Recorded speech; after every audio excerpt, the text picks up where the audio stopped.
I'll take it, yes. You gonna pass that down? Thank you. I left the message and then I listened to it at the wrong time.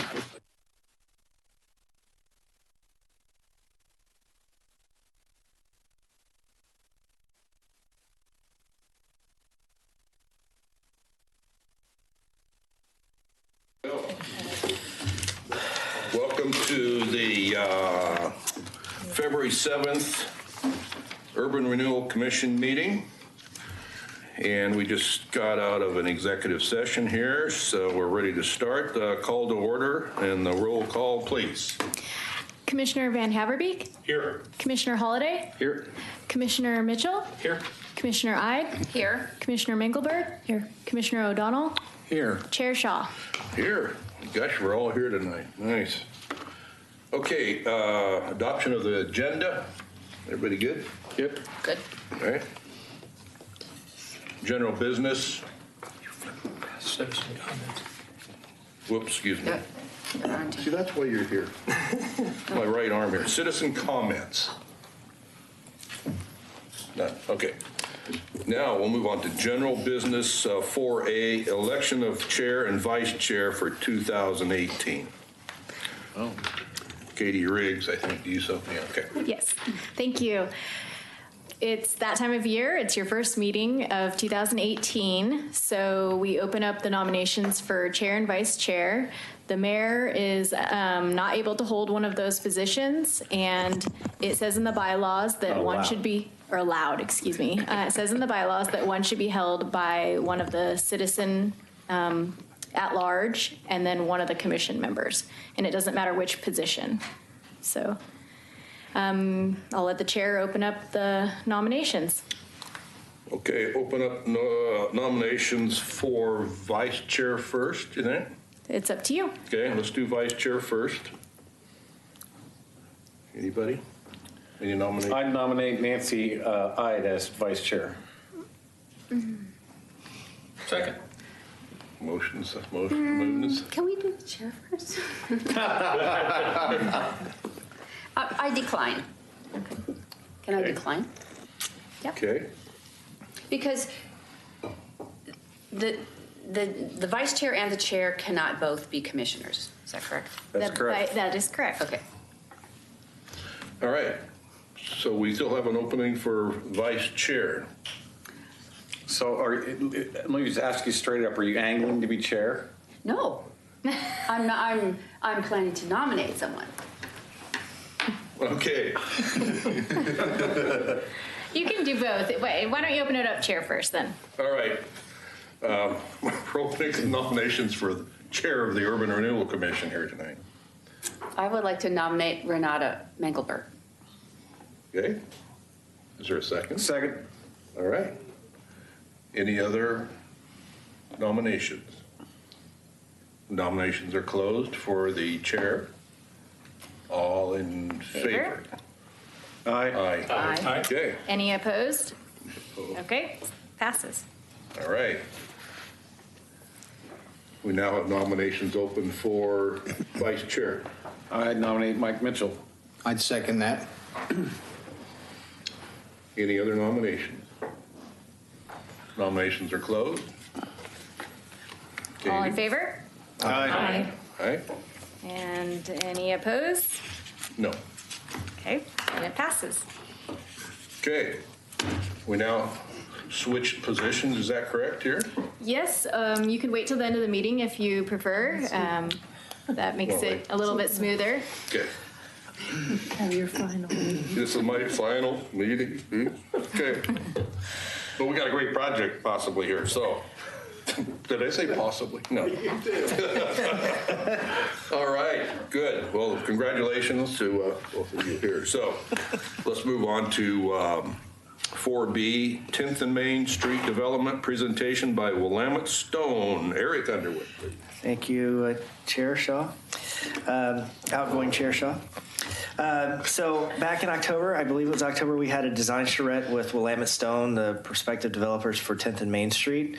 I think they took a lot of that feedback from that charrette, and they've gone back to tweak and revise their design a little bit. And so they're here tonight just to present that revision to you prior to going into a pre-application meeting here soon. So I have Derek Metzen. I've invited Derek Metzen here tonight. He's representing Willamette Stone, and he'll be giving the presentation this evening.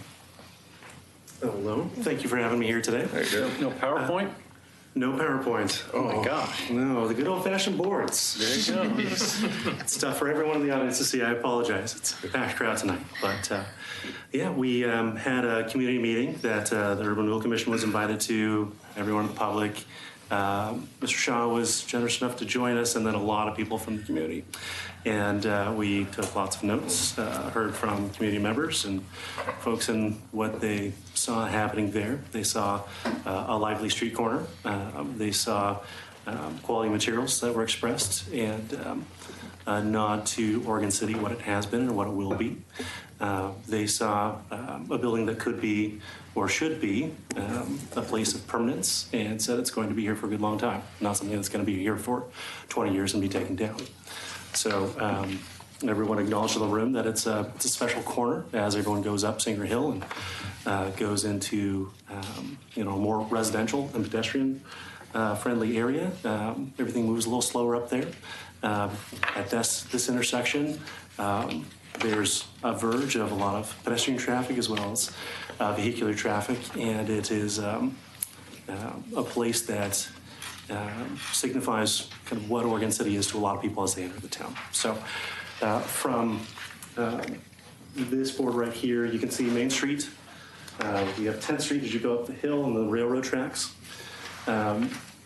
The ground floor has stayed largely the same. No one had much of any issues with the floor plates as we proposed them, or the program.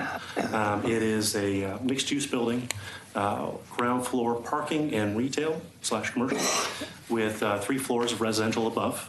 That is the same. The unit mix has changed up slightly, and we have parking spaces back in here. We've pushed mechanical towards the back. We increased the size of the lobby and made it much wider as it fronts 10th Street, so it's more prominent entry there.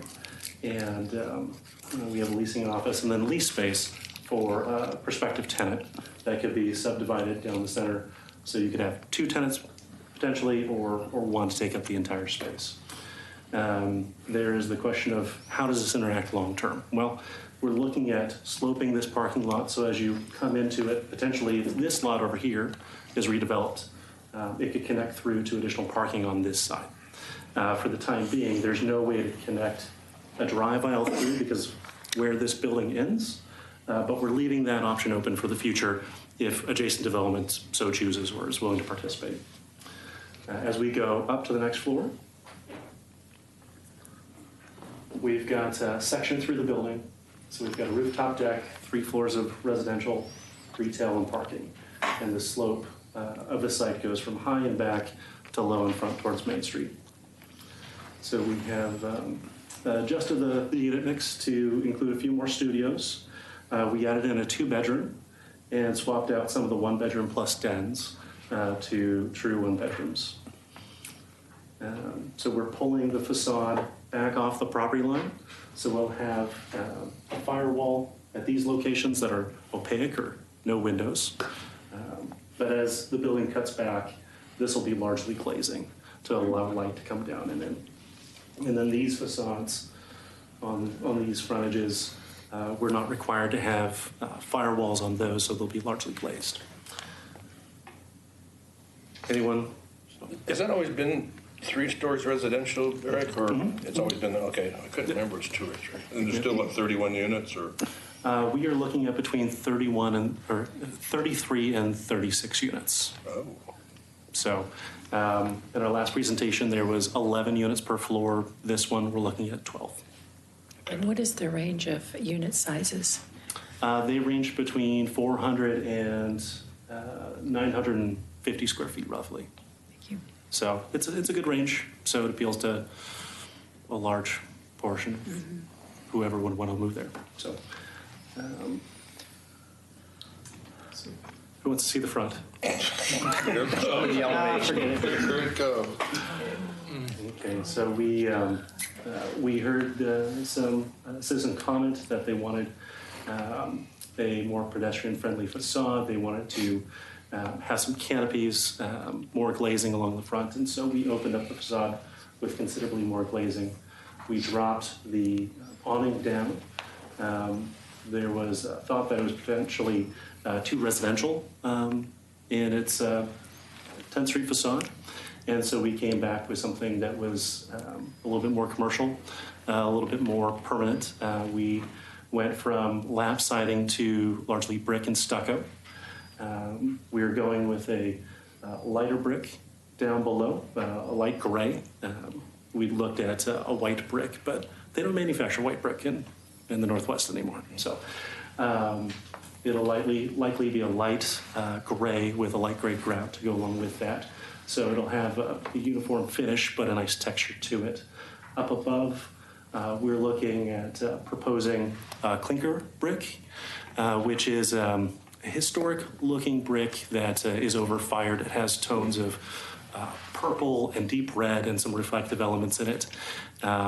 It was very attractive in the 20s, and it was discarded for a period of time and then gained popularity in architectural decoration. So it's a standard mutual materials brick that we can acquire. And then this right here is not necessarily the color it's going to be. We're anticipating something a little lighter, but printing is what printing is. So we're looking at doing stucco panels in there.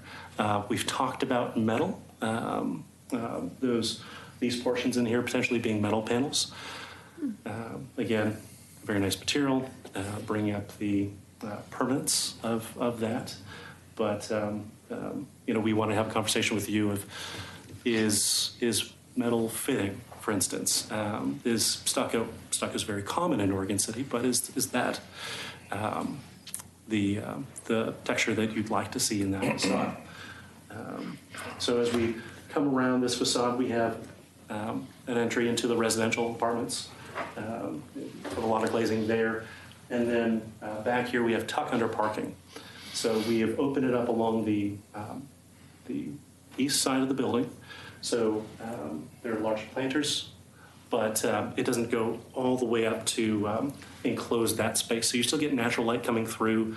Someone coming down around on 10th Street can peek through the parking lot, and also adds nice variety to the back of the building, getting those raised planters and allowing that natural light to come through. There was some concerns about the entrance and exit out of this building. We believe that a right in and right out is the appropriate solution. We have talked with the city and felt it was best to put up a barrier in here, and the city went ahead and did that, so we thank them for that. In addition to that, we're looking at making this portion of the brick facade porous. So portions of that are open in between those bricks so that you get light penetrating into that parking area. And as someone pulls out, they can see glimpses of, in case there's a pedestrian coming by or someone coming out, it just works very well.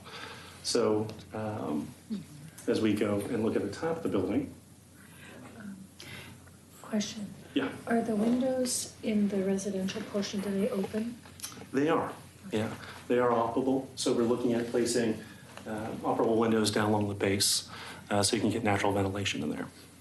Excuse me, and then in the back where the parking is there just one level of parking, or is that? There's one level of parking. Okay, so that black building back there is also apartments? It is. Yeah, So okay, I just the wanted portion to of the same. make sure So it wasn't a structure or something. this facade is roughly 135 feet long. Okay. And so anytime you have a facade that's over 100 feet, you're required to undulate the facade to get some variation in that. Mm-hmm. So what we're doing is we are pulling this facade out. So this piece is 100 feet long, and then stepping this portion back. And it comes up and across, which you'll see in just a moment, to make this back portion integrated well with what's going on over here. We've got a rooftop deck, and Derek, how many parking places have you allocated per apartment? we can talk about parking in just a second. All right. Okay, that's a good question. So that piece that steps back comes up and across as a part of the guardrail for a rooftop deck. So we're obviously taking up the majority of the site. We'll have landscaping along the back. We'd like to do some pedestrian amenities along the street facade here.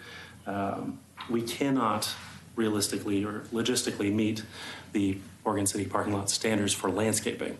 You can't landscape inside a parking garage, it's just going to die. So we'll be asking for an alteration to that so that we can provide some additional landscaping outside on the east side of the building, and then provide a rooftop deck up above. So a portion of it potentially covered, space for seating up here.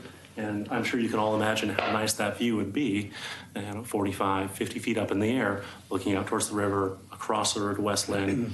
It's just a beautiful view. So we'd like to be able to bring residents out towards this edge and let them live that experience. Along with, this active street corner, being able to peer over top and look at all that. But we are going to set that deck back. So as we come back to this facade, you don't necessarily see a guardrail from this portion.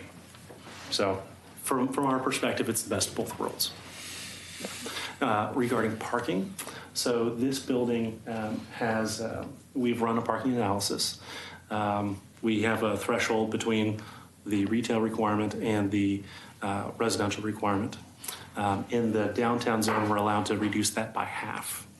And then in addition to that, we're going to ask for the city to consider shared parking. So we have retail commercial use during the day, which largely wants to park during the day, and then residences that want to park in the evening.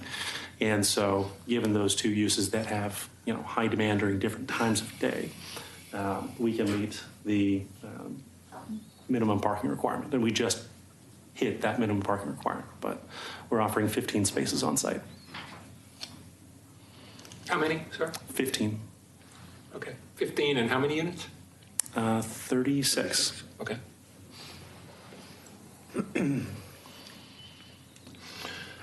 Okay. We'll open it up here a little bit to Yeah, our. absolutely. Okay. Are there any variations between the exterior cladding and how sound absorbent they might be and sensitive? That it's right next to the railroad tracks, and if there's a treatment that might help mitigate that, that might be worth considering. We've had a number of conversations about mitigating sound from the railroad. Most of the noise we need to be concerned about, or really energy transmission, is from deep vibrations. So there's a number of ways to mitigate for that. One is foundation type. There are different ways you can treat the foundation to reduce the vibration from entering the building in the forefront. After that, you are looking at the density or weight of materials to mitigate that vibration. We're going back and forth about what structural system to utilize between the ground floor commercial and the floors above. That'll play into it. And then the amount of windows that we place facing the railroad track obviously has something to do with that as well. Now we have to meet the minimum standards for glazing along particular facades. But even with that transparency requirement, different windows perform differently as well. So there are a number of factors that we're looking at. Can you go to the next board? Yeah. So I know it's a little hard to tell because 10th Street is not improved along there, but if I'm standing on the edge of 10th Street today, how far away is the side of your building? Well, that's an excellent question. So the Main Street facade is improved. It comes around this corner and terminates about 2 feet after this edge here. And if you can imagine where this joint is from where it's turning, that goes straight up. So it's roughly 8 to 10 feet. I can't remember off the top of my head, but you've got a pretty generous sidewalk here, and I believe it mimics what's on the Main Street facade. Okay. And then you were talking about the rooftop deck being set back, and I see the gray part, that's the setbacks on the sides, but on the Main Street side, it's out to the edge of the building? No, we've got a small parapet along this edge, so Okay. it obscures the roof a little bit because we're looking more on the Main Street facade than we are this facade. It's a perspectival. Okay. And one more question. So you said right in, right out. So your occupants, as they leave, are going to go up Singer Hill? Yep. Yes, they will. Okay.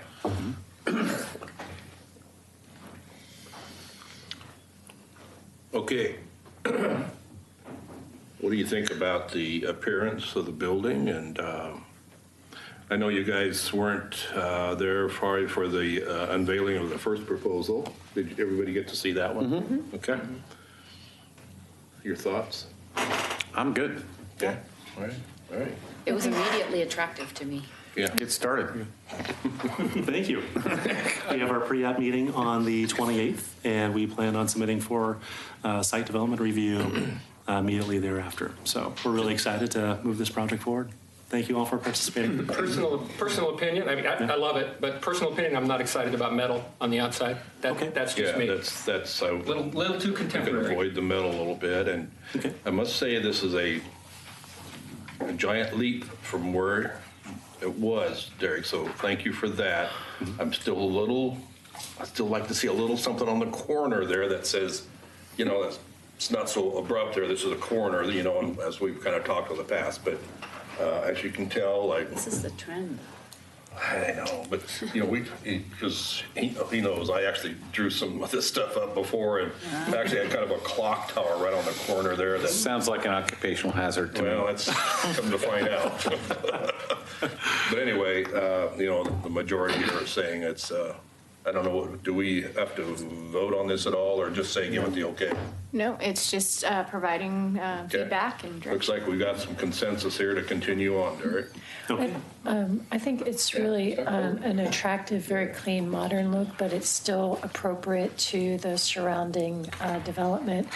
On the areas that you haven't yet decided what material it would be, that it's so dark is a little ominous. So if there's something if there's a color you could choose or a texture you could choose that's a little bit more cheerful, that would be Yeah, My I tell preference.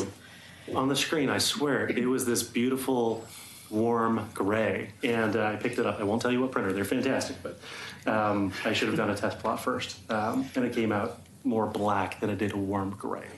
And so, you are correct. This is not an accurate portrayal of what we want to. Why don't you just send us the computer version so we can see it on our screens? Absolutely. That'd be cool. Yeah.